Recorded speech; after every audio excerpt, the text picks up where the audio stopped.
Hello and welcome, my beautiful Tauruses, to your February 2023 forecast. Now, of course, this is for Taurus sun, moon, or rising. So always be sure, guys, to check all three of your signs just to have a real complete and comprehensive understanding of the energy and what the month is going to bring for you. Now, Taurus, what we're going to be looking at is the energy of this month, some of the things that you can expect, but more importantly, how you can best utilize this energy for your highest good, happiness, and well-being. As always, please take what resonates and leave what doesn't. So let's jump into it. Let's look at the first part of the month. We have the Queen of Cups, the King of Swords, the Sun card, Four of Wands, the Wheel, Three of Swords, and the Renewal card. Starting at the beginning of this month, Taurus, so much of this has to do with your relationships, how you're approaching your relationships, and the new directions you're going to be taking it into. Now, understand, even if you are a single Taurus, this still applies to you because there's growth and new redirection here.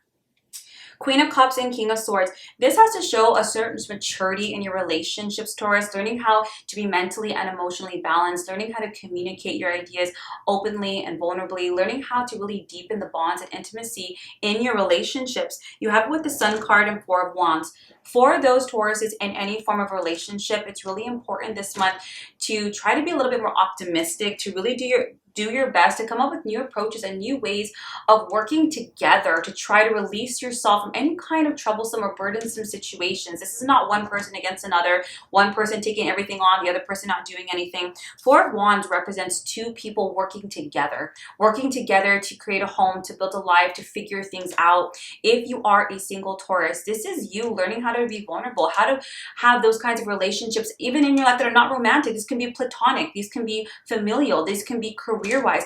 How can we actually elevate ourselves? How can we step up into a beautiful new level of maturity and intimacy in our relationships? This includes how we communicate with each other. Can we be a little bit more diplomatic? Can we be a little bit more balanced, not so reactive or introspective, but learn how to be open with one another? You have the Wheel of Fortune, Taurus. The universe is going to be shifting your experiences when it comes to your relationships. I love the Wheel of Fortune. It's obviously an amazing and positive time of change. It can look a bit like a band-aid rip because it's shifting. If there were delays or things weren't really moving, expect that to be over and things to begin to shift in 90 to 180 degree turns. It's giving you a whole new direction and path that's going to offer you happiness and prosperity and joy. You have it with the Three of Swords and the Renewal card.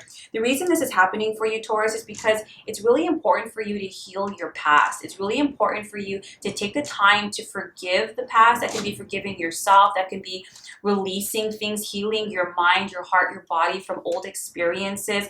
So often our relationships, our upbringing, our conditioning predisposes us to certain kinds of belief systems, right? It can be a belief of, I'm not good enough. It can be a fear of being abandoned, fear of being rejected in some way. And the universe is really helping you to heal and reassess yourself as an autonomous Taurus and in relationship to other people in your life, Taurus, and giving you an opportunity to genuinely heal, to genuinely let go so that you don't have to carry it forward. You have it with the Renewal card. I love this. The Renewal card is really objectively looking at your life, looking at the relationships in your life, particularly the more intimate ones, and evaluating them. I mean, look how far you've come. What have I done? What have I liked? What have I not liked? What do I want to continue to work on? What habits and beliefs do I really need to and want to and choose to stop? And from that space, moving yourself and your relationships in completely new directions. It kind of reminds me of like when you move houses, right? You have your piles, like the pile you're going to take with you, the pile you're going to throw away, the pile you're going to donate. It's the same thing. But you're doing this in terms of your conditioning, your emotions, your choices in relationships, and how you really want them to look and feel and be moving forward. This is a very healing month, but it's happening in a way that's nurturing and loving and self-initiated to some degree, Taurus. We have it with the Four of Cups, the Eight of Wands, and the Death card. It's really important for you to have important conversations with the people in your life about the areas that you're discontent with. The Four of Cups is kind of emotional boredom. You know, it's like, ugh, I'm not feeling that fulfilled or that great. Talk about that. Say, hey, you know what? I feel like this is not being reciprocated. I feel like this relationship needs to pick me up.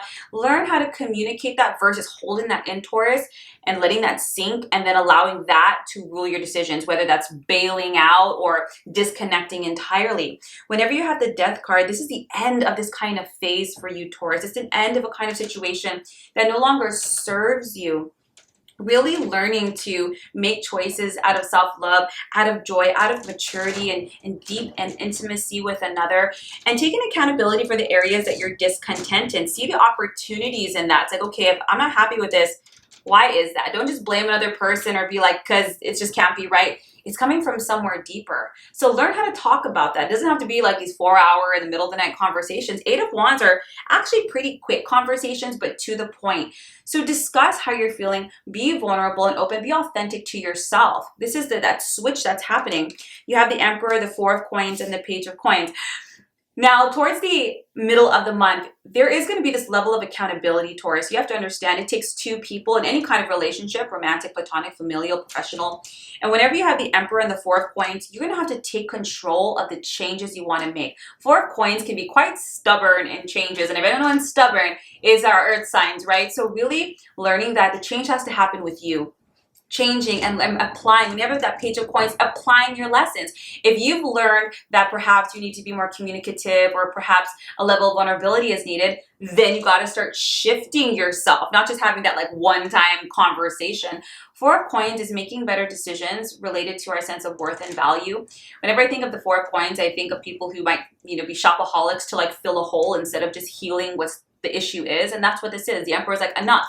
I'm going to take control. I'm going to make better decisions. I've learned my lessons. I'm going to apply my lessons and I'm going to do my best as I move forward.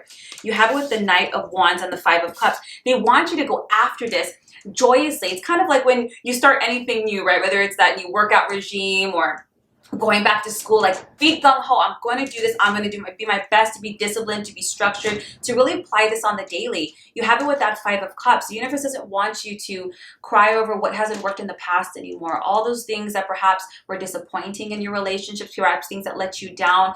It happened and it's part of your experience, but they don't want you crying over spilt milk. It's like, okay, that happened, but what can I learn from this? What are the silver linings? What has this given me? What has it taught me?